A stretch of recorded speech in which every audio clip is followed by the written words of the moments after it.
membicarakan tentang keselamatan. Bang Yunus yang salah. Ini membicarakan tentang keselamatan. Ini membicarakan tentang keselamatan. Kalian ingin menang sendiri.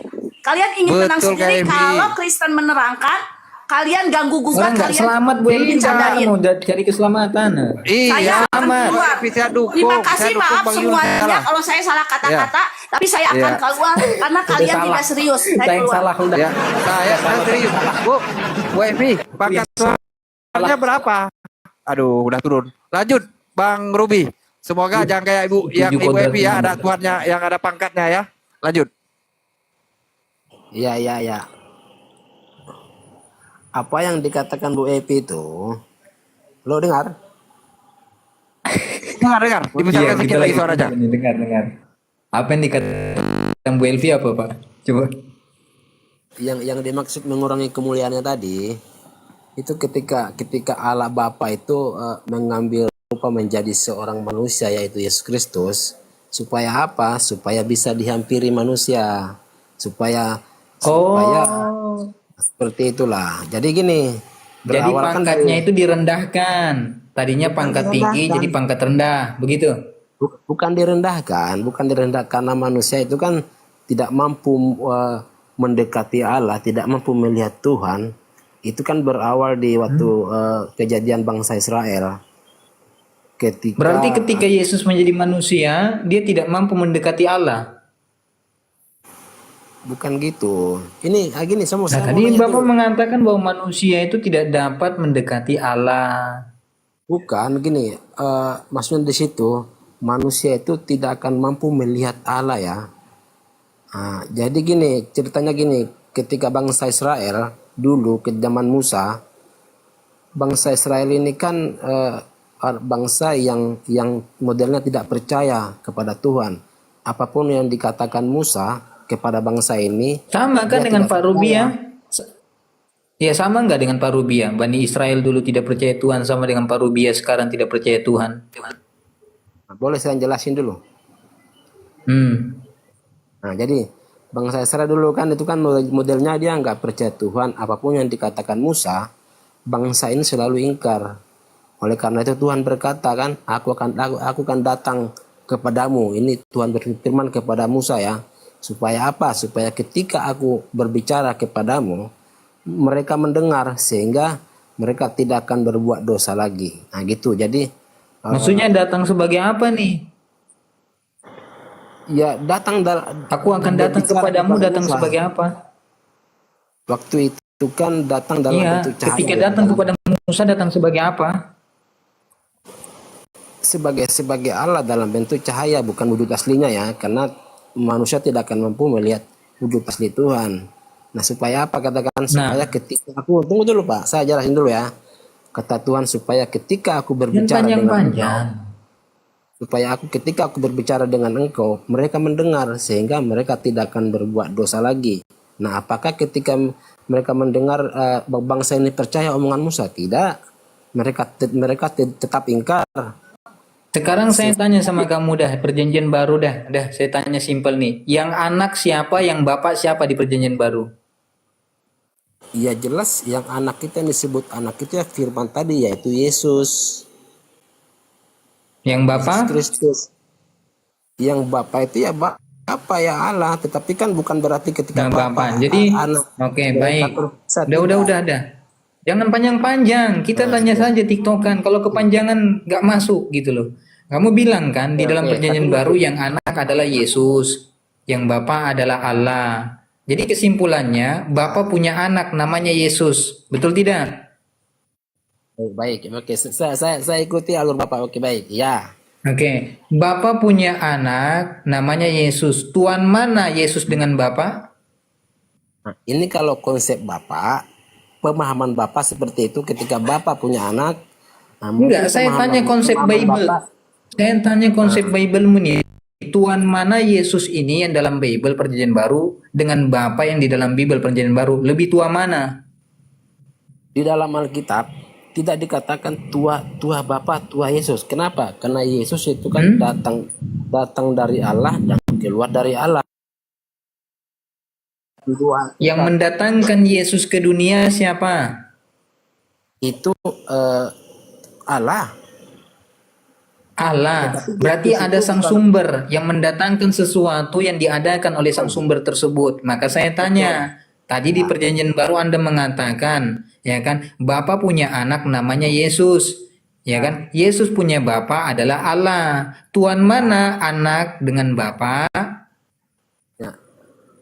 Kalau harapan Tuhan mana? baik, kalau yang Bapak inginkan yang saya jawaban, pasti saya akan berkata Tuhan Allah, betul kan? Itu Tuhan yang Allah, oke. Sepakat, baik. bukan. Itu bukan jawaban saya. Itu yang Bapak inginkan. Jawabannya saya Tuhan Allah. Memang faktanya seperti itu. Memang faktanya seperti itu. Karena lebih ada dulu Tuhan Allah Bapa daripada Yesus sebelum segala sesuatu. Bukan konsep Bapak, tetapi kan Alkitab mengatakan Bukan gini, dalam pada Bibelmu, bulan- Yesaya 29. Sebelum segala sesuatu aku telah ada. Ya betul, memang ada segala sesuatu sebelum Ya semuanya sudah, ada. makanya Ya, sudah ada. Yesus itu kan diadakan oleh Bapa, diutus ke dunia. Makanya saya tanya kepada Anda mengatakan dalam Perjanjian Baru, ya kan, Bapa punya anak namanya Yesus. Yesus punya Bapa adalah Allah. Tuhan mana anak dengan Bapa? Nah, kalau pemikiran Bapak, pasti Bapak Tuhan Bapak, iya kan, betul. Itu yang Saya tanya Anda, lebih tua mana Yesus itu dengan Bapa? Bukan tanya saya lagi tanya sama Anda. bukan pertanyaan Bapak ini kan nggak ada jawabannya dari Alkitab. Tuhan anak Bapak nggak ada. Ini Yesus itu di Yohanes 8. memerintahkan kamu, dengarkan. Yesus itu memerintahkan kamu menggunakan akal sehatmu. Fungsi akal itu membedakan mana manusia, mana Tuhan, mana lebih dahulu, mana yang baru, gitu loh. Itu fungsi akal. Maka sekarang akalmu harus difungsikan ketika saya mengatakan bahwa Bapa ya kan memunculkan Yesus ke dunia dengan mengutusnya. Anda mengatakan bahwa dia adalah anak Bapa. Dan dia punya Bapa namanya Allah. Tuhan mana anak ini yang bernama Yesus dengan Bapanya yang adalah Allah? Lebih tua mana? Justru gini, justru kami memiliki akal, menggunakan akal untuk mengenal Tuhan itu, betul kan? Jadi kenapa kami mengenal Yesus? Kau menggunakan akalmu mengenal Tuhan yang mana? Jelas. Ketika Yesus berkata, sebelum Abraham jadi, aku telah ada. Sebelum Abraham Duluan telah lahir mana Abraham dengan Yesus? Ya jelas Abraham itu yang lahir. Nah, berarti di situ kan berarti kalau lebih dengarkan. Berarti kalau lebih dahulu Abraham lahir, duluan mana Abraham dengan Yesus?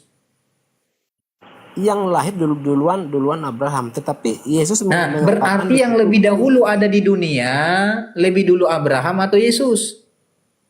Pak, di ayat itu Yesus menceritakan bukan masalah soal duluan lahir siapa, tapi Yesus kan mengatakan sebelum Abraham ada, aku telah ada, ya kan? Nah, betul nggak? Ya. Nah, sekarang ya kan? Sebelum Abraham ada, aku telah ada. Timbul pertanyaan, duluan mana yang lahir, Abraham atau Yesus?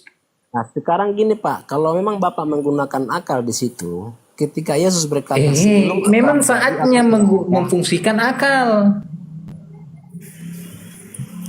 Akalmu itu diberikan oleh Tuhan untuk difungsikan yang diajarkan oleh Yesus. Gunakanlah akalmu untuk mengasihi Tuhan. Makna daripada mengasihi itu maknanya banyak. Untuk mengetahui Tuhan, untuk bisa membedakan sesuatu, untuk tidak menyamakan Tuhan dengan siapapun. Fungsi akal. Makanya Yesus mengatakan Yohanes 22 ayat 37, gunakanlah akalmu. Nah, sekarang kau dituntut untuk memfungsikan akalmu. Ketika kau narasikan bahwa di dalam Perjanjian Baru Yesus itu adalah anak, Bapa itu adalah Allah, berarti Bapa punya anak adalah Yesus, Yesus punya Bapa adalah Allah. Tuhan mana? Yesus ini yang sebagai anak daripada Bapanya yang adalah Allah. Akan saya jawab ya. Nah, justru ketika saya berakal, ya, maka saya akan bisa menggunakan mana manusia yang sempurna, mana yang manusia tetapi hakikat memiliki kealahan. Menurut definisi manusia sempurna seperti apa? manusia sempurna seperti kita inilah. Nah, ya contohnya gini. Berarti apa bedanya kita dengan Yesus? Ya, kita beda sama Yesus. Kalau Bedanya apa? Saya nggak bisa naik ke surga, terus datang lagi ke dunia. Kecil suaramu. Baik, bedanya antara Yesus dengan saya atau Bapak. Robi, sebentar, 1 menit. Saya sapa tamu dulu. Ini apa ada Kristen atas? Dio buka mic. Ya Dio? Bang, saya Bang. Ya, Agama selamat apa? malam semuanya. Agama apa? Saya Kristen Pak. Oh, Kristen. Tadi kalau aturan udah saya hapus. Tadi bilang saya Kristen, jadi nggak saya hapus. Tadi karena saya hapus, saya pikir Muslim, saya cek. Delta, Oh ya. Delta, agama apa Delta? Buka mic. Delta. Halo. Sebentar. Pak, Bapak Ina, agama apa Pak? Pak Ina, agama apa? Halo Bang Ina, agama apa? Oh, udah turun barusan di Pak Delta, agama apa? Delta? Islam. Oh, Islam. Mohon maaf ya, saudaraku di bawah aja ya. Assalamualaikum. Waalaikumsalam. Anton, buka mic. Agama apa? Buka mic. Islam.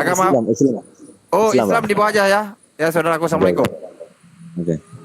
Oke, sekarang mau dilanjutkan dengan Deo atau dengan Pak Robi lagi, Bang Yunus? Bang Yunus? Siap tadi loh. Oh ya, dengan Robi dulu ya. Sorry. Oke, dengan Bang Robi dulu. Nanti kalau memang Pak Robi udah oke, udah nyerah, baru dengan Bang Dio. Lanjut Dio. Oke, lanjut Pak Robi. Baik, saya akan tunjukkan bagaimana. Besarkan suaranya Pak Robi biar kedengaran. Pak, Baik. Pak Robi mohon Ya, suaranya saya agak akan besar sedikit. Kalau ini kan siaran langsung di YouTube, Pak Robi. Suara Pak Robi yang nggak kedengaran. Ini ada 7 YouTube siaran langsung. Baik, Nah, dengar ya. Jelas nggak?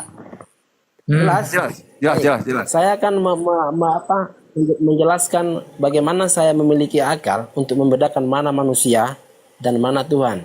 Ya, yang pertama, kenapa saya meyakini bahwa Yesus itu adalah Allah? Jadi gini, tidak seorang pun satu manusia atau nabi, ya, yang bisa naik ke surga, terus turun ke dunia lagi menjadi hakim yang adil, menentukan manusia mau masuk surga atau neraka. Contohnya di dalam Matius 25 ayat 31 di sana dikatakan kan, apabila anak manusia itu datang dalam kemuliaannya dan semua malaikat bersama-sama dengan dia, maka ia akan bertahta di atas kemuliaannya dan ia akan mengumpulkan seluruh bangsa di hadapannya, ya kan? Lalu kemudian gini, pertanyaan saya gini, apa bisa seorang manusia naik ke surga, turun diiringi bersama dengan malaikat, ya, lalu dia berkuasa mengumpulkan seluruh bangsa dan memisahkan mereka satu dengan yang lain seperti seorang gembala memisahkan kambing dan domba, dan dia memasukkan berkuasa memasukkan orang ke surga gitu. Bisa nggak seorang manusia atau nabi? Kalau bisa, tunjukkan siapa nabi siapa atau manusia siapa. Silakan Pak, bantai. Dengarkan baik-baik. Yesus semua itu mati dulu baru bisa naik ke surga. Masih kalah dengan Elia, naik ke surga dalam keadaan hidup. Elia itu naik ke surga dalam keadaan hidup. 2 Raja-Raja 2 ayat 11. Dijemput langsung pakai kereta oleh para malaikat, langsung diangkat ke langit. Tidak perlu menunggu mati dulu seperti Tuhanmu. Masih kalah dengan Melkisedek. Masih kalah dengan Salomo. Kalau itulah yang kau jadikan patokan standar bahwa kau mentuhankan Yesus, mampu naik ke surga, mampu menebus dosa. Bagaimana sosok ini menebus dosa? Dia saja berdosa. Lukas 15 ayat 18. Aku akan bangkit dan pergi kepada Bapakku dan berkata kepada Bapa, ya Bapa, aku telah berdosa kepada Bapa dan berdosa kepada surga. Jadi apa yang kau banggakan dengan manusia satu ini? Dia hanyalah utusan, penerima perintah. Yohanes 12 nomor 49. Hamba Tuhan, Matius 12 nomor 15. Tidak lebih tinggi daripada Tuhan, Yohanes 13 nomor 16.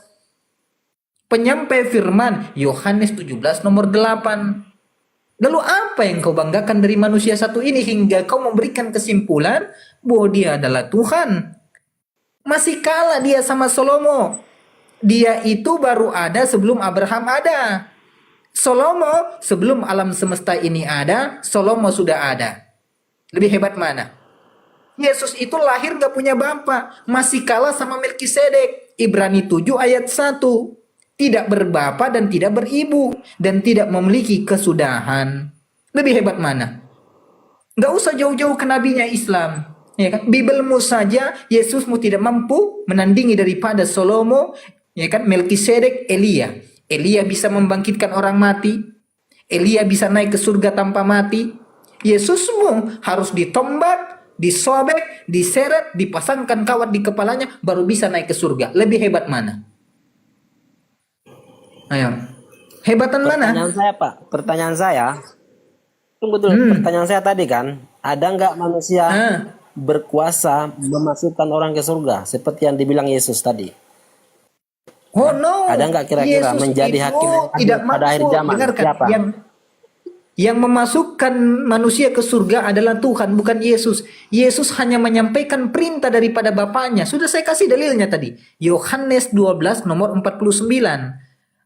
Setiap perkataanku bukanlah berasal dari diriku sendiri, melainkan Bapa yang mengutus aku. Dialah yang memerintahkan aku mengatakannya agar aku mengatakannya. Jadi ketika Yesus mengatakan dosamu telah diampuni, bukan Yesus yang mengampuni dosa, tapi Yesus sedang menyampaikan apa yang diperintahkan oleh Tuhan sebagai perantara, wasilah, wakil Tuhan. Sama dengan Musa, sama dengan Abraham. Bahkan ketika dia datang di atas awan-awan untuk menghakimi manusia, yang dihakimi adalah Anda. Karena kaulah yang mentuhankan Yesus, kaulah yang bernubuat pakai namanya, kaulah yang mengusir setan pakai namanya, kau melakukan mukjizat menggunakan namanya. Makanya Yesus berkata dalam Matius 7 ayat 22 sampai 23, pada hari terakhir Robi memanggil aku Tuhan. Robi bernubuat menggunakan namaku. Robi melakukan mukjizat menggunakan namaku. Robi mengusir setan menggunakan namaku. Pada saat itulah aku berterus terang kepada Robi, aku tidak mengenal kamu Robi, enyalah Robi daripada hadapanku. Jadi kau ya kan membanggakan sosok ini datang untuk menghakimi dan menyelamatkan kalian, sebaliknya kalian diusir karena memanggil dia sebagai Tuhan. Berikan saya penguat, cari yang lain. Biar saya percaya bahwa kau bisa membedakan mana manusia, mana Tuhan. Silakan. Bapak yang Bapak angkat Matius 7 itu tidak berbicara ketika kami mempercayai Yesus sebagai Tuhan, Yesus mengusir kami, bukan Pak. Itu di situ dijelaskan bahwa ketika kami percaya kepada Yesus, udah percaya kepada Yesus tapi masih melakukan hal-hal yang buruk. Nah, di situ dikatakan kami sebagai orang percaya kepada Yesus tetapi kami melakukan hal buruk, kami tetap tidak diakui di situ. Bukan berarti jangan kau tambahi firman Tuhan. Hei, bukan seperti itu. Jangan kau tambahi Bapak. firman Tuhan. Jangan kau tambah-tambahi di dalam wahyu. Coba gini deh. Barang siapa yang menambahi, dengarkan baik-baik, brother. Ya, baik. Dengarkan Ya, baik-baik, baik. Ruby. Baik. Dengarkan. Yang memanggil Yesus Tuhan, Islam atau Kristen? Ya kami lah. Ya kami lah. Yang bernubuat pakai nama Yesus, Islam atau Kristen? Ya kami.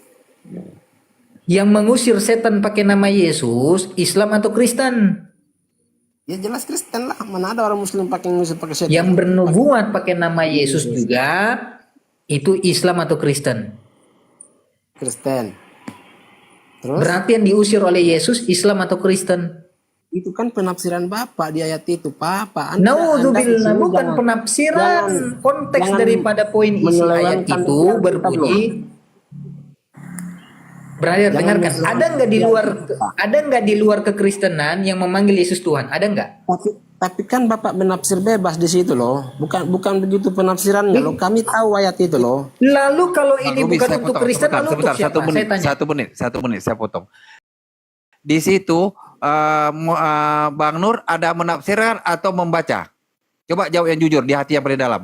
Bang Nur tadi Memang membaca, tetapi membaca. Di situ saya membaca Matius 7 ayat 22. Pada lanjut. hari terakhir banyak orang yang memanggil aku Tuhan. Nih, aku bacakan nih. Pada hari terakhir kata Yesus, banyak orang yang memanggil aku Tuhan.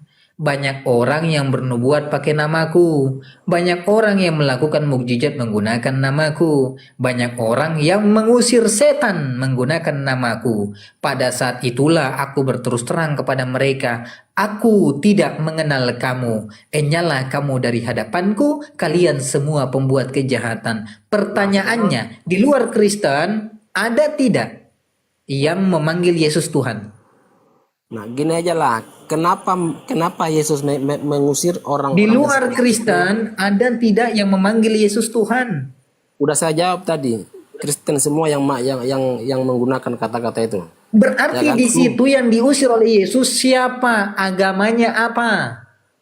Nah, kenapa Yesus mengusir itu? Karena walaupun orang-orang berdoa kepada Tuhan Yesus, percaya kepada Yesus, tetapi mereka juga masih menyimpang. Maka di situ katanya aku Kalau tidak begitu mengenal. sia-sialah pengorbanan anak manusia di tiang salib. Lalu kenapa kalian mengimani pengorbanan di tiang salib? Bukannya pengorbanan di sama tiang juga. salib itu untuk menebus manusia?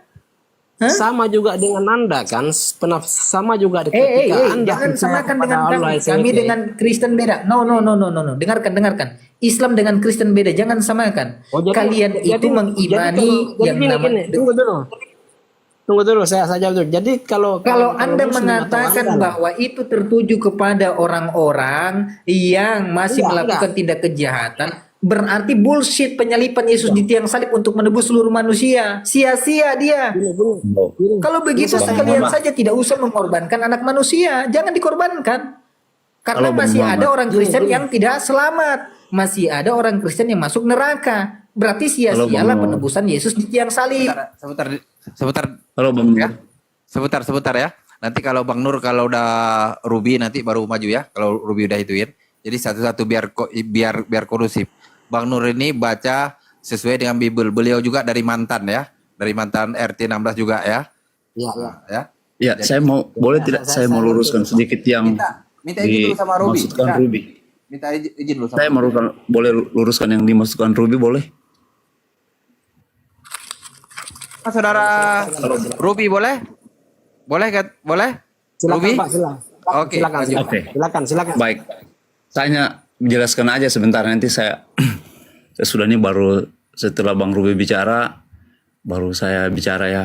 Maaf suara saya agak serak ini karena di tempat saya sudah larut malam waktu Indonesia bagian timur. Ya.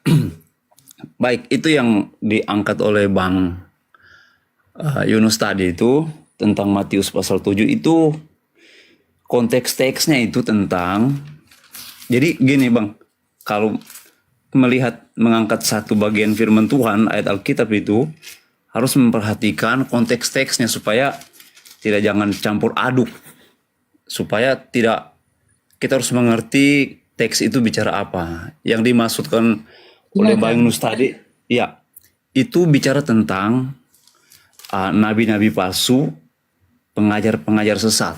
Jadi itu salah satu khotbah Tuhan Yesus tentang pengajaran sesat. Nah, pengajaran sesat itu ada di dalam kelompok orang Kristen, ya, orang yang percaya kepada Yesus. Nah, di situ dia bilang, hati-hati waspadalah terhadap nabi-nabi palsu yang datang kepadamu dengan menyamar seperti domba. Jadi teks itu bicara tentang pengajar sesat. Berarti pengajaran sesat ini diberikan tanda adalah orang-orang yang memanggil Yesus Tuhan, bernubuat pakai nama Yesus, melakukan Betul mukjizat sekali. pakai nama Yesus. Betul?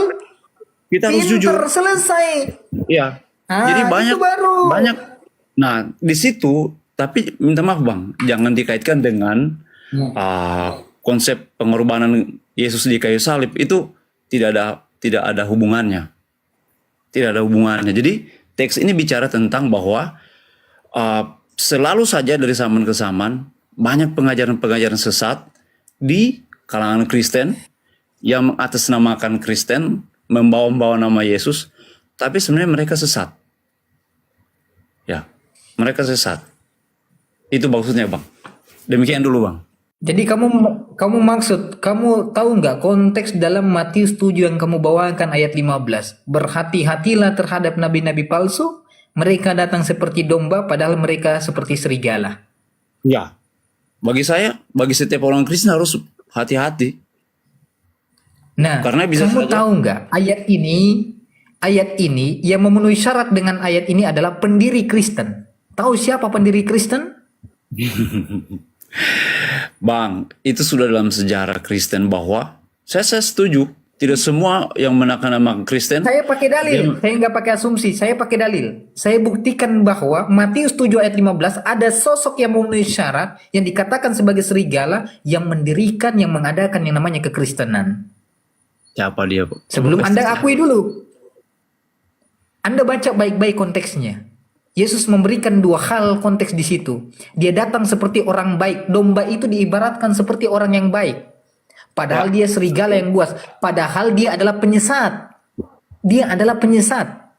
Dengarkan baik-baik. Konteks ini sudah dinubuatkan oleh Tuhan jauh hari. Dalam Kejadian 49 nomor 27. Apa itu? Diperuntukkan kepada siapa? Keturunan Benyamin.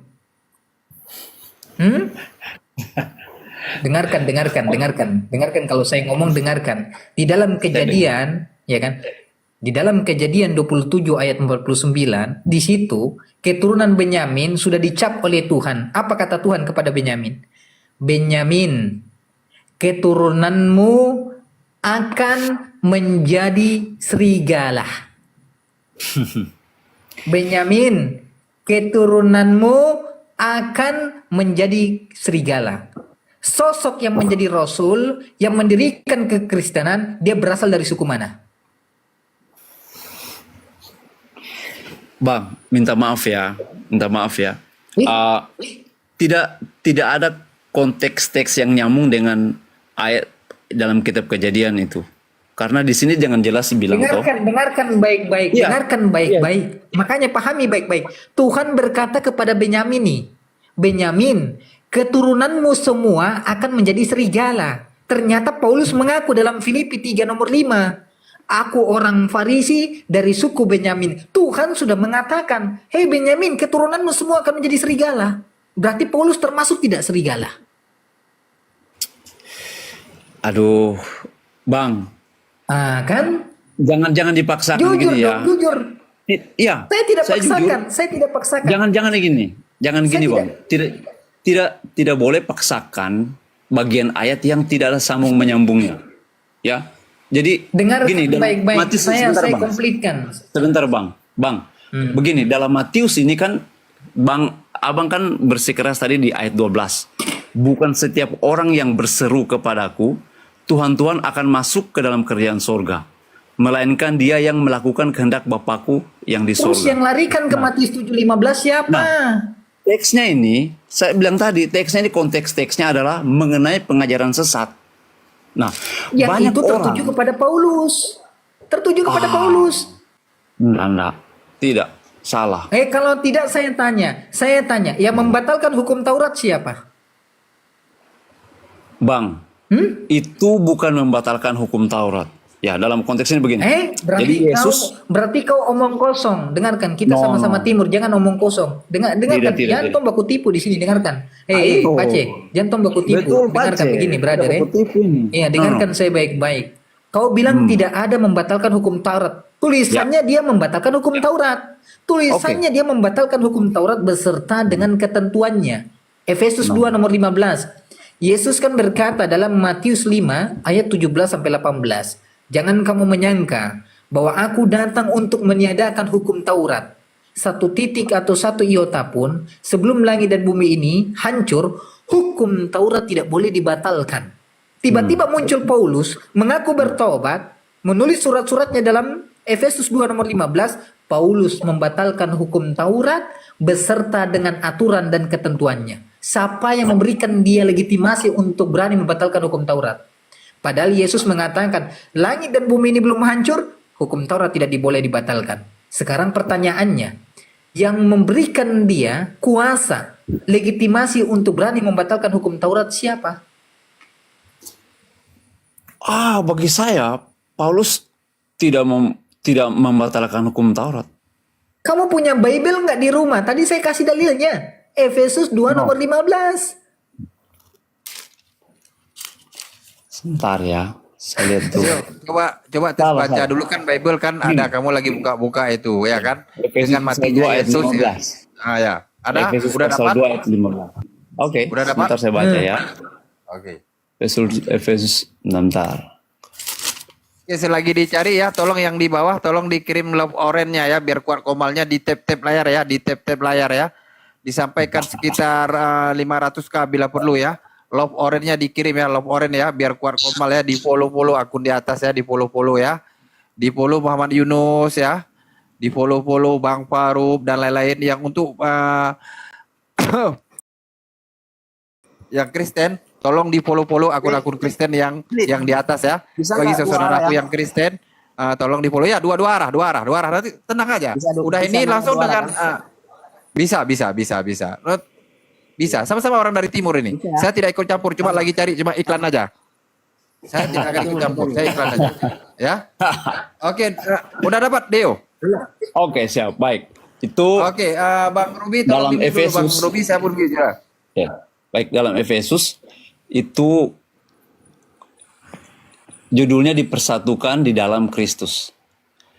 Efesus pasal 2 ayat 15, sebab dengan matinya sebagai manusia, ia telah membatalkan hukum Taurat dengan segala perintah dan ketentuannya untuk menciptakan keduanya menjadi satu manusia baru di dalam dirinya dan dengan itu mengadakan damai sejahtera. Nah, ini bicara tentang Paulus bicara tentang Yesus yang datang sebagai penebus dosa, karena dalam konteks hukum Taurat tidak ada yang bisa melakukan hukum Taurat.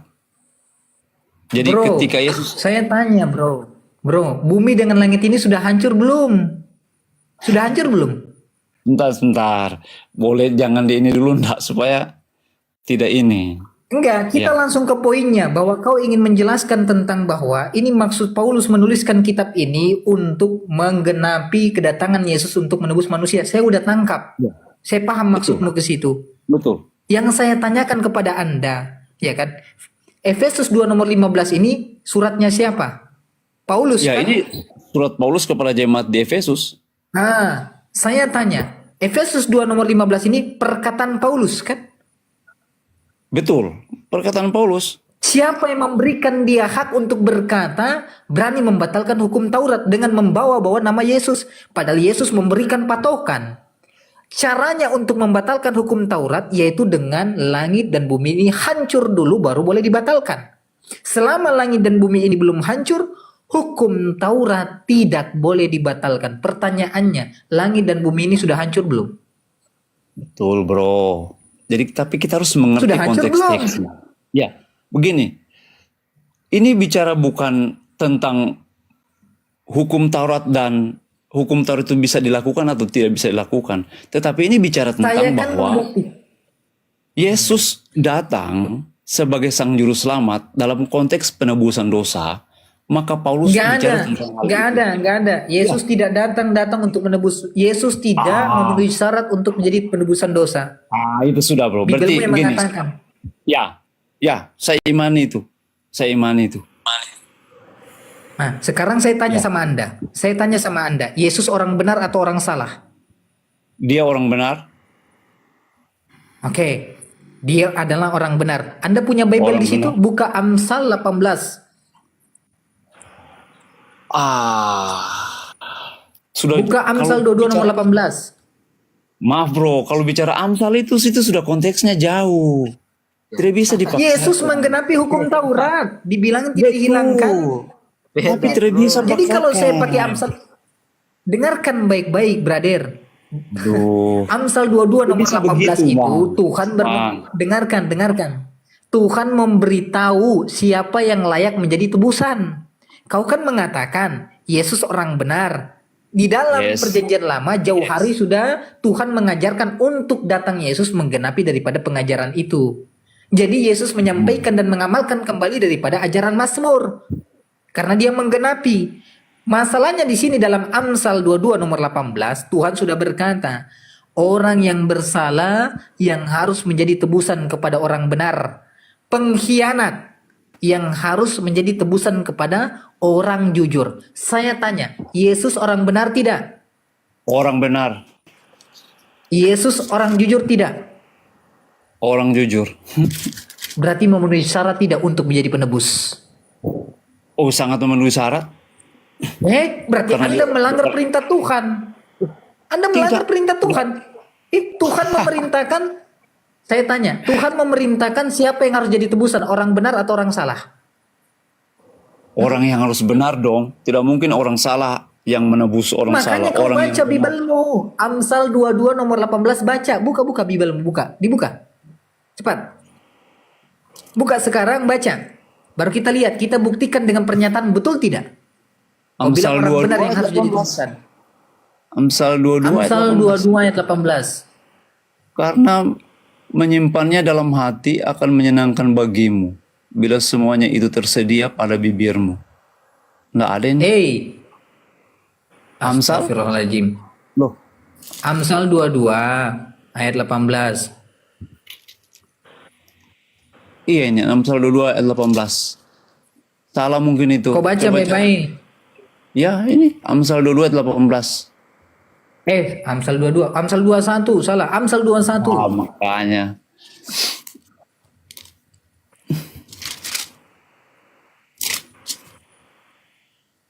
Coba baca. Kita lihat siapa yang jadi tebusan di situ. Orang fasik dipakai sebagai tebusan bagi orang benar, dan pengkhianat sebagai ganti orang jujur. Orang yang suka bersenang-senang. Aduh, Bang, ini terlalu jauh kalau Sekarang- diambil konteks ke situ. Tidak boleh main baku tabrak. Tidak baku tabrak ayat Alkitab. Itu ini. firman Tuhan bukan? Ya, betul. Itu firman Tuhanmu bukan? Ini kan nasihat-nasihat. Sekarang ini terlalu- saya tanya, brother, saya jauh. tanya, di mana dalam perjanjian baru Tuhan mengizinkan membunuh orang benar? Mana? Aduh, gini Kalau Bang. kau membantah saya bahwa orang benar yang harus jadi tebusan, saya minta di mana dalilnya Tuhan membolehkan orang benar menjadi tebusan, man? Bang, Saya sudah menunjukkan kan dalil kepada Anda kan? gini. Mana dalilnya? Saya boleh dari pendahuluan tidak, saya sebenarnya saya hanya bantu Bang Ruby tadi nih. Boleh tidak, Tidak, saya? maksudnya begini, Pace. Saya jelasin Pace, bisa nggak? begini. Kita bicara Potong itu, bisa nggak? begini, Pace.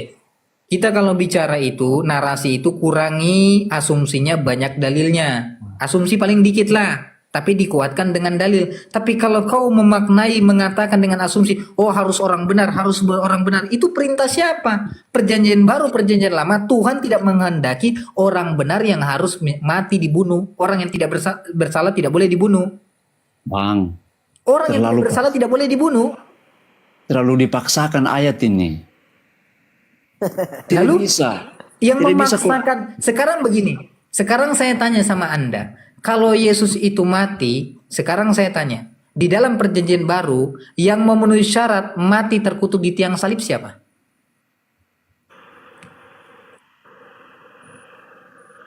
Ya, dalam konteks penebusan dosa, ya, dalam konteks penebusan dosa ini bicara tentang penebusan dosa ya, bahwa orang benar. Yudas bilang dia Yudas yang memenuhi syarat itu Yudas.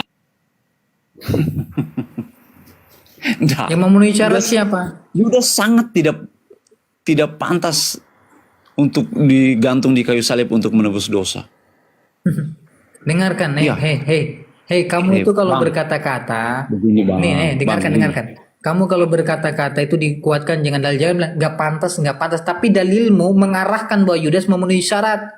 Jelas Yesus itu pertama ya, tadi di Amsal sudah nubuatan Tuhan. Yang pertama adalah orang bersalah, yang kedua adalah pengkhianat. Yesus sudah memberikan tanda-tandanya dan memberitahukan kepada murid-muridnya. Dalam Yohanes 13 nomor 2, iblis membisiki Yudas Iskariot untuk merencanakan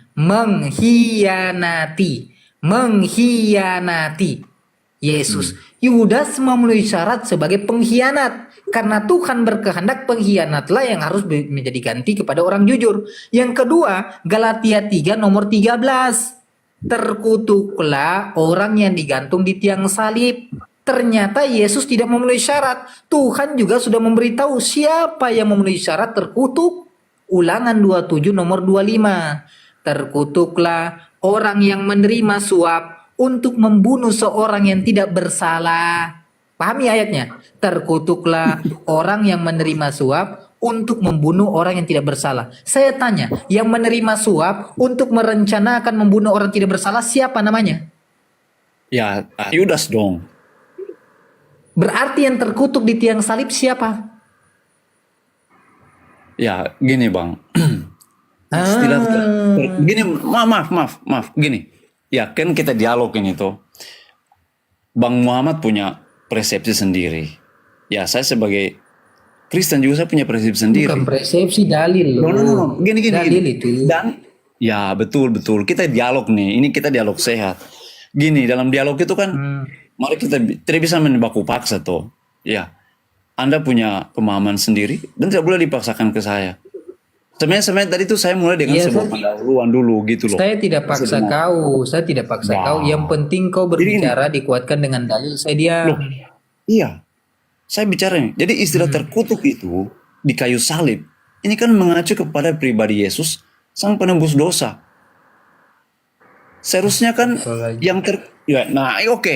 Bapak selalu begitu. Jangan dong. Tidak bisa. Saya bicara berdasarkan bilang Yesus ini orang benar. Kau tadi tipu-tipu salah lagi. Kau tadi bilang Yesus orang benar. Berarti dia berarti dia bukan bagian dari orang terkutuk karena dia orang benar. Namanya orang benar itu terhindar dari perkataan terkutuk. Karena dia orang benar, dia orang jujur. Bapak, dalam konteks penebusan dosa, dia harus mati terkutuk di atas kayu salib. Semua dosa manusia. Lalu yang mati di tiang salib itu siapa? Yang mati di tiang salib siapa dong? Yang mati di tiang salib. Kita logika aja. Yang mati di tiang salib siapa? Karena kau nggak mau terima lagi Bible, saya pakai logika sekarang. Yang mati di tiang salib siapa? Saya tetap terima Alkitab sebagai firman Allah. Jangan kesimpulan sendiri, Bang. Iya. Baik, nggak apa-apa. Sekarang saya uji akalmu. Yang mati di tiang salib siapa? Ya, Yesus Kristus. Yesus Kristus, Tuhan bukan? Yes, Tuhan. Berarti yang mati di tiang salib Tuhan bukan? Yang mati di kayu salib bukan Tuhan. Tapi yang mati di tiang salib apa? Kemanusiaannya, naturnya sebagai manusia. Baik. Karena Tuhan tidak bisa mati. Yang mati di tiang, saya tanya, yang mati di tiang salib manusianya atau Tuhannya? Manusianya. Manusianya, berarti Tuhan gak mati. Kunci? Gak mati dong. Yang mati manusia. Pertanyaannya, ya. Yang mati untuk menebus seluruh dosa manusia, Tuhan atau manusia? Ya, saya selalu bilang dalam konteks penebusan dosa. Dalam konteks penebusan dosa. No. Sabar, bos. Jangan macet ke situ. Dengarkan, kamu sudah sepakat dan kita sudah mengunci bahwa Tuhan tidak mati, yang mati adalah manusianya. Timbul pertanyaan, yang menebus mati di tiang salib ini Tuhan atau manusia? Gini, saya selalu bilang dalam konteks penebusan dosa. Ya, tidak bisa. Jangan bantah dalil saya dulu, bro. Iya, saya ini lagi bertanya sama kamu jawab pertanyaan saya. Saya tanya nih, yang mati menebus dosa seluruh manusia di tiang salib Tuhan atau manusia? Ya, gini. Yesus kok begini? Bukan begini. Pak Cedio, tinggal dijawab aja gini aja. Yang menebus mati di tiang salib Tuhan atau manusia? Kalau Pak C jawab manusia. Kalau Tuhan. Kalau gini yang mana? Masalah cerita tadi kan udah dikunci. Yang mati manusia. Kalau enggak diulangi lagi. Coba percaya lagi. Nanti dijawab. Baru ketika kita berdiskusi, ketika kamu sudah menjawab sesuatu, memberikan pernyataan, maka kamu harus konsisten. Jangan di awal kamu sudah mengeluarkan pernyataan, kemudian ketika masuk ke tahap berikutnya kamu non konsisten. Ketika saya tanya, tidak, bro.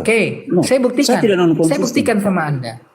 Anda Coba, tadi jangan- mengatakan, dengarkan. Anda tadi mengatakan yang mati di tiang salib adalah manusianya. Saya tanya, Tuhannya mati tidak? Tuhan tidak mati. Berarti yang mati manusia. Kunci. Sekarang timbul pertanyaannya. Yang menebus dosa manusia mati di tiang salib, Tuhan atau manusia? Oke, gini. Yang tidak terpisahkan dalam pribadi Yesus itu adalah kemanusiaannya dan ketuhanannya. Oke. Betul. No. Tidak bisa, bro. Jadi begitu dia mati, betul kemanusiaan. Saya tanya koni simpel. sabar. Yang menebus dosamu itu Tuhan atau manusia? Saya tanya. Yang menebus dosa saya, dia sebagai Tuhan, tapi dia juga sebagai manusia. Tapi yang mati itu, itulah. Oke, gini bro. Dengarkan, Mari kita kalau kita bahas gini. menebus, dengarkan. Kalau kita bahas menebus, berarti tertuju kepada sosok yang mati, bukan sosok yang tidak mati. Dengarkan, itu karena salah. dalam Di Galatia situ 3 salah. nomor 13, No. tulisannya, dalilnya mengatakan menebus ini adalah sosok yang mati. Galatia 3 nomor 13, Kristus telah menebus Telah kita mati. Betul. dengan jalan menjadi kutuk. Menjadi Ya kan? kutuk. Mati Amin. terkutuk di tiang salib, ya kan? Amin. Mati terkutuk Ya. di tiang salib. Jadi Amin. sosok penebus ini, dengarkan baik-baik. Amin. Jadi penebus ini, dengarkan. Penebus Ya, ini saya bilang tercondong amin. kepada sosok yang mati, bukan sosok yang tidak mati. Kalau orang ngomong dengarin dulu dong. Saya tanya, dengar. penebus ini sosok yang mati atau sosok yang nggak mati? Ya, dia sosok yang mati, tapi dia sosok yang hidup. Gimana sih? Tidak bisa. Jangan Begini, Bang. begitu. Tidak, Ya, tidak bisa. mati, hidup-hidup. Ya. Loh, karena begini. Ya. Dalam pribadi Yesus itu, Yesus tidak sama seperti manusia yang lain. Oke? Apa Yesus tidak tidak sama sama orang dia menangis sama seperti saya? Yohanes 11 nomor 35, Yesus Maksud- menangis. Betul. Lukas Maksud saya 21, Yesus Nah. lapar, saya lapar. Sama. Betul. Itu kemanusiaannya.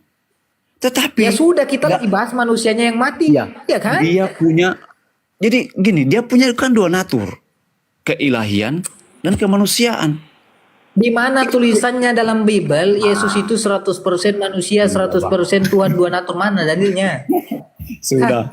Lanjut Saya lagi kasih yang tahu ya. tadi. Saya kasih tahu nih. Saya analogikan nih. 100%, dengarkan. Yang namanya 100%, kamu tahu, dengarkan Pak Deo dengarkan. Pak Deo pernah beli botol Aqua? Pernah? Saya minum malah, Pak.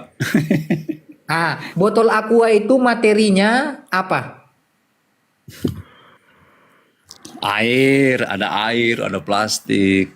Saya tanya materi daripada Aquanya, bukan isi Aquanya. Bendanya, bukan isi daripada Aquanya. Kalau isinya air, saya tanya materi daripada Aqua yang plastik menampung benda. air itu apa? Benda Plastik. Ada nggak unsur besi di situ? Mungkin kalau diteliti tidak? dalam airnya ada kali. Saya tanya plastik ini, dengarkan, Aqua yang bahan materinya adalah plastik, ada tidak unsur besi di dalam? Saya belum tahu teliti itu. Mungkin ada tapi hanya sekian persen. Kau ini belajar. Nauzubillah. Plastik itu ya 100% bahan materinya dari plastik. Tidak ada unsur besi, tidak ada unsur titanium, tidak ada unsur kayu. Itu yang dikatakan 100% karena bahan materinya dari bahan plastik, tidak ada unsur lain. Itulah yang dikatakan 100%. Kalau ada besi, tidak ada unsur plastik, ya kan? Tidak ada unsur lain, maka dia dikatakan 100% batu. Yesus 100% manusia. Jadi dia manusia sejati, tidak ada unsur lain yang namanya Tuhan. Tuhan 100% Tuhan, tidak ada unsur manusianya. Itulah yang dikatakan 100%. Itu kesimpulan Anda, paham nggak sih? Bapak. Itu kesimpulan Anda, Bapak. Tidak bisa begitu. Tidak Terus bisa. 100% manusia, 100% Tuhan itu, dengarkan, 100% manusia adalah Yesus, 100% Tuhan adalah Bapa. Totalnya berapa persen? Ya, 200. semuanya. Lucu analoginya. Analoginya lucu. Bang Dio, gini. Bang Dio, kakak, Ya. kita baca dalam konteks Rana Bible yang ditulis ada datanya. Tapi kalau masalah keimanan kakak, kami tidak bisa mengganggu-gugat. Kita yang ini kejujuran itu dalam Bible. Kami tidak menambah-nambahi dan tidak mengurangi. Kalau macam kakak bilang 100% manusia 100% Tuhan, di dalam Bible kan tidak ada datanya kakak. Itu kan ranah iman. Jadi kalau ranah iman jangan dibawa. Jadi ya kan, jadi biar enak kita ranah dalam data dari Bible. Ya. Bible Enggak, datanya. sebenarnya ada lanjut. Ya, teman-teman saya Sekarang itu sudah saya tanya sama Anda. Bang. Kau, Kan tadi- kau dengarkan. Kau menerima Yesus itu datang sebagai apa? Kau mengaku Sebagai Yesus Tuhan. datang sebagai apa? Sebagai Tuhan dan Juru Selamat. Berarti kau antikristus dan penyesat. Waduh, tidak ada. Begini Bang ya. Kau baca Boleh ya, tidak? sekarang Saya- baca Bibelmu, pakai matamu yang besar di situ baca. Gini. 2 Yohanes 1 boleh nomor tidak? 7. Saya boleh Enggak, tidak bicara? kau ini sudah apa? Saya boleh bicara tidak? Sebentar saja. Ya, coba saya dengarkan kau bicara nih ya. Boleh, lanjut, Coba saya lanjut, mendengar. boleh. Boleh kakak, boleh kakak. Kita ini kan sedang berteologi ya. Kita sedang memikirkan Tuhan yang mencipta kita. Oke. Nah, menurut saya begini. Ketika kita berbicara tentang Allah berbicara tentang Tuhan, maka presuposisi kita harus jelas dulu ini. Jadi gini, kenapa dia disebut Allah? Karena dia tidak sepantasnya dipikirkan sepenuhnya oleh manusia. Artinya begini, logika kita tidak bisa sepenuhnya memikirkan tentang siapa Allah itu. Artinya ada ruang misteri yang tidak bisa ditembus oleh pikiran kita yang terbatas. Maka dalam sabar Bapak, boleh tidak kita saling baku tukar pikiran ini tuh. Ini pendapat saya. Jadi begini. Jadi ketika saya berbicara tentang Allah, maka satu sisi logika saya jalan. Tapi di sisi lain, maka iman saya juga harus ada. Maka dalam kekristenan itu ada dua. Ada iman dan ada logika. Kapan logika berbicara? Jadi kau punya iman. Jadi kau Ketika- punya iman. Ya sabar Bapak dulu tuh. Bapak sabar dulu. Kapan logika Enggak, bicara itu kalau dengarkan. Bedakan diskusi dengan berkhutbah di gereja. Kalau berkhutbah di gereja kau mau pakai asumsi tanpa dikuatkan dengan dalil nggak apa-apa. Ini lagi diskusi. Ranah diskusi itu Kita tidak diskusi boleh ini. berbicara hanya mengandalkan asumsimu. Oh bukan Kami asumsi malas dengar Bapak. kalau asumsi apa yang edukasi yang kita bisa dapat? Coba edukasinya apa yang kita dapat kalau nggak cuma asumsi? Mana dalil Saya sedang penguatnya? saya sedang mengedukasi semua saudara Kristen saya yang sedang nonton ini. Ya. Loh, kau mengedukasi bukan dengan asumsi tapi berdasarkan Bible. Bapak, makanya saya startnya dari situ. Karena kita ini kan sedang memikirkan tentang Tuhan. Saya tidak mungkin bicara tentang Tuhan itu sepenuhnya karena logika saya terbatas. Tuhan itu diberitahu dalam kitab suci masing-masing oleh utusannya agar kita mengerti. Kenapa kau cari yang sulit? Kau menggunakan akalmu sendiri. Ada yang gampang sudah diberitahu oleh Yesus siapa Tuhan, siapa utusan, siapa hamba, ya kan? Siapa yang tidak lebih tinggi daripada Tuhan? Kenapa kau tidak mau baca Bible? Ada yang gampang-gampang kau bikin yang sulit. Bukan ke situ maksudnya. Bukan Anda simpulkan sendiri, bukan itu maksud saya. Jadi gini, jadi ketika saya bicara tentang Tuhan, maka ada hal-hal yang saya tidak bisa pikirkan tentang Tuhan. Maka disitulah fungsi iman saya. Saya bisa menjelaskan tentang Tuhan. Tuhan yang mana yang kau bilang ini? Yang kau mau bilang Tuhan yang mana? Tuhan bukan Yesus. Yang menciptakan langit bumi. Jadi Tuhanmu yang benar yang mana? Allah atau Yesus? Ya Allah, Yesus. Oke. Jadi Allah dengan Yesus adalah Tuhan. Makanya saya itu start dari pemikiran ini, dari pemikiran itu, Bang. Hei, jangan kau mau pakai pemikiran kabualan depan saya sini, Tom sama timur terus saya baku tipu. Dengarkan baik-baik. Tom pakai dalil saja, pakai dalil Terus saja baku jangan baku tipu. tipu di atas. Nah, Iya, terus saya baku tipu. Dengarkan. Terakhir yang baku tipu ini. Begini. Kan kau mengatakan bahwa kau sedang memberikan edukasi kepada saudara Kristen tentang Tuhan Allah. Yang jadi pertanyaan, yang kau tuhankan siapa? Allah atau Yesus? Ya, ketika saya menyebut Allah sebagai Tuhan, maka dalam konsep iman kami, iman saya, maka Yesus juga ada di dalamnya. Karena konsep Yesus kami sebagai tentang, apa? tentang Ya, Allah ada Yesus Tritunggal. dalam itu sebagai apa? Tentang Allah Tritunggal. Ya, dia Tritunggal sebagai itu Tuhan. buatan siapa? Ya, itu sudah Bang. Jadi itu sudah. Ya, jadi karena Ya, Tritunggalmu itu menjelaskan dari buatan awal siapa? tadi. Bang, boleh tidak saya jelaskan dulu? Aduh, jadi potong-potong supaya Aduh, ini coba kau tanya sama saudara di bawah. Kau bilang, bro, boleh nggak saya jelaskan, kalian dengarkan? Coba bilang tanpa data. Coba, boleh. Nanti saya izinkan kalau mereka mau. Coba bilang sama penonton. Penonton, boleh tidak saya jelaskan? Ya kan, edukasi tanpa dalil. Saya berkata-kata di atas, boleh tidak? Ah, lihat sendiri di bawah. mana Boleh saudara tidak? Kristen? Tidak, tidak, Ini Rafa. tidak. Ini Rafa ini bukan Kristen. Yang lain. Tidak. Orang itu ketika memberikan edukasi, maka harus dikuatkan dengan dasar. Dalam Islam dikatakan dengan nas. Kalau berkata-kata berasal daripada asumsi pribadi, asumsi sendiri, orang tidak mau percaya karena tidak punya dasar, tidak punya nas. Bagi saya ini bukan asumsi, Bang. Nah, Karena- yang kau katakan dari tadi, Coba saya tanya kau balik, Bang. mengatakan Yesus adalah Tuhan, Allah juga adalah Tuhan. Itu asumsi. Yesus tidak pernah mengajarkan dia Tuhan. Yesus mengajarkan yang Tuhan di langit dan di bumi hanyalah Bapa. Matius 11 nomor 25.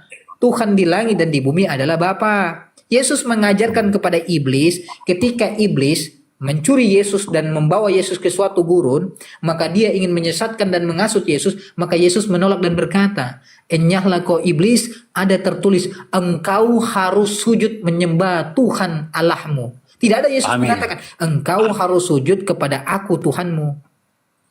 Jadi kau pakai asumsi kan? Kau mengatakan Yesus Tuhan, bagian daripada Tuhan, mana dalilnya? Saya tetap berangkat dari tadi. Saya tanya, boleh tidak saya tanya, Bang? Abang dengan semua logikanya bisa enggak memikirkan sepenuhnya tentang Tuhan? Mana dalilnya yang kau katakan tentang pengajaran Yesus bahwa dia pernah mengajarkan dirinya Tuhan? Mana? Yang tadi kau katakan Yesus adalah Tuhan, Allah juga Tuhan, mereka adalah Tritunggal. Dalilnya itu di mana? Dasarnya mana? Kalau kau bilang kau nggak asumsi. Saya yakin sepenuhnya Yesus adalah Tuhan karena Iya, saya punya dasarnya teman-teman. mana? Ya, saya punya teman-teman tadi berarti sudah banyak dasarnya bilang. teman-temanmu. Dasarnya Yohanes. teman-temanmu. Berarti kau pengikut teman-temanmu, bukan pengikut Yesus. Tidak. Saya punya teman-teman tadi sudah bilang, ada yang bilang Yohanes pasal 1 ayat 1. Pada Yohanes mulanya 1 adalah pasal 1 tidak ada Yesus Tuhan. Gak ada Yesus di situ. Gak ada. Yohanes 1 ayat 1 gak ada Yesus. Gak ada Yesus di situ. Di situ sudah pada mulanya adalah firman. Firman-nya itu bersama-sama dengan Allah. Nah, Firman itu telah mana menjadi Yesus? manusia. Mana Yesus? Yaitu Mana pribadi Yesus? No, Mana? Yohanes Mana Yesus di situ? itu mengacu kepada Mana pribadi Yesus Yesus, itu? Bang. Ya, jadi gini. Yang saya dengarkan. Saya tanya sama Anda, lebih tinggi mana hamba dengan Tuhan? Ya, lebih tinggi Tuhan dong daripada hamba. Nah, Yesus itu dikatakan dalam Bible sebagai Tuhan atau sebagai hamba Tuhan? Dalam konteks waktu dia menyebut Apa dirinya dalam konteks? hamba. Dalam konteks apa? Bang, itu Dalam sudah konteks, bang. dalam konteks manusia. Bang, ini. Manusia. Ya, Dalam konteks manusia. Nih saya kasih tahu sama Anda ya. Yesus itu ketika datang ke dunia sebagai manusia, kembali ke surga asalnya pun tetap manusia. 2 Yohanes 1 nomor 7 datang sebagai manusia, ya kan? Matius 64 nomor 26 naik ke surga, anak manusia ini akan pergi ke surga, duduk di sebelah kanan yang maha kuasa. Datang sebagai manusia, kembali ke maha kuasanya sebagai manusia. Jadi kapan dia Tuhannya? itu asumsinya abang aja itu. Betul, itu tafsirannya abang. Kamu punya Alkitab enggak sih? Kamu tuh sebenarnya punya Alkitab enggak? Betul. Nah, begini bang, itu Kamu punya istilah Alkitab hamba. enggak? Ya udah kita buka aja. Kita buka saja Yesus kembali itu, ya kan? Sebagai apa? Betul tidak? Ya kan? Sebagai apa? Tuhan atau sebagai anak manusia? Daripada kau muter-muter dari tadi. Bukan muter-muter, Iya kan? Bang. Bukan muter, Bang. Sekarang kau punya Bible nggak di situ? Ini kan begini, abang itu kan punya pemikiran begini, memasukkan penafsiran abang ke dalam Alkitab yang tidak sesuai. Jadi saya, Saya buktikan bahwa abang apa yang tidak saya bisa sampaikan seenaknya begini, sesuatu. bang. Tidak bisa Sekarang seenaknya kenapa kau nggak berani menafsir baca? Alkitab.